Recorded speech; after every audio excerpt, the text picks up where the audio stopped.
یہاں ذرا ایک نقطہ تفسیر کے اعتبار سے ہے، حضرت موسیٰ علیہ السلام کو ذاتی بھی ایذا پہنچائی گئی جیسے حضور کو پہنچائی گئی۔ حضور کی اہلیہ حضرت عائشہ صدیقہ رضی اللہ تعالی عنہا پر تہمت لگائی گئی کہ نہیں؟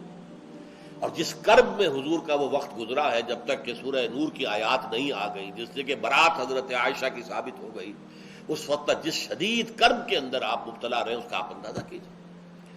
اسی طرح اس قوم نے ایک تو یہ ہے کہ انہوں نے اللہ کی راہ میں جہاد و قتال سے انکار کیا، لیکن حضرت موسیٰ علیہ السلام سے جھگڑتے رہتے تھے، بار بار آتے تھے، اے موسیٰ تم نے ہمیں مروا دیا، اس بیابان میں لا کر ہمیں مارا ہے، یہاں پر نہ کھانے کو کچھ ہے نہ پینے کو کچھ ہے، اچھا لاؤ پانی ہمیں پلاؤ، تم اللہ کے رسول ہو تو لاؤ پانی۔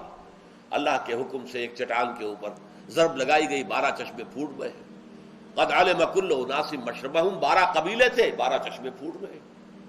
اس طریقے سے ہمارے پاس کھانے کو کچھ نہیں ہے، اس بیابان کے اندر نہ کوئی پیدا ہوتا ہے، نہ کوئی پھل ہے، نہ کوئی باغات ہے، کہاں لا کے ہمیں مارا تم نے؟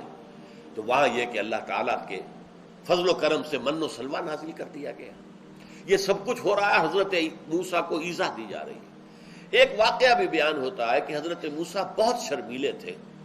عام طور پر جیسے آج بھی یورپ میں ہے، نہاتے ہوئے کوئی پردہ وردہ نہیں کرتے، عام طور آرمی بیرکس کے اندر بھی بس وہ کھلے ہوئے کھانچے بنے ہوتے ہیں، آگے کوئی پردہ نہیں ہوتا، ننگے نہا رہے ہوتے، بلکہ ایک دوسرے کے سامنے نہا رہے، کوئی پرواہ نہیں ہوتی۔ اسی طرح کا معاملہ سابق میں بھی رہا ہے، لیکن حضرت موسیٰ علیہ السلام بہت ہی حیا والے تھے اور کہیں ننگے نہیں ہوتے تھے پبلک کے اندر نہاتے ہوئے بھی۔ تو انہوں نے کہنا شروع کر دیا ضرور کوئی نہ کوئی نقص ہے، ان کے جسم کے اندر کوئی خرابی ہے، یہ جو ہر وقت لیے دیے رہتے ہیں اور ہر وقت جو ہے کپڑے جو ہے لپیٹے رہتے ہیں، تو معلوم ہوتا ہے کہ کوئی جسم میں خرابی ہے، کوئی جسمانی جو ہے ان کے اندر نقص ہے، عیب ہے۔ اس کی ایک شکل اللہ تعالیٰ نے پیدا کی۔ اب وہ لمبی بات ہے کیسے پیدا کی، کہ جس سے وہ بات صرف یہ حضرت، چونکہ یہ بخاری کی روایت ہے کہ حضرت موسیٰ علیہ السلام ایک روز کسی نہر یا دریا کے کنارے پر کپڑے کسی چٹان کی اوٹ میں ہو کر نہا رہے تھے، کپڑے اتار کے انہوں نے اپنی چٹان پر رکھ دیے، آس پاس کو دیکھنے والا تھا نہیں، اس وقت وہ پورے اریاں ہو کر نہانے لگے۔ وہ چٹان ان کے کپڑے لے کر چل پڑی۔ اب یہ حضرت موسیٰ علیہ السلام، یا حجر صوبی یا حجر صوبی، کیا کہاں جا رہا ہے پتھر، میرے کپڑے تجھ پر ہیں، یہ کہتے ہوئے اس کے پیچھے دوڑے۔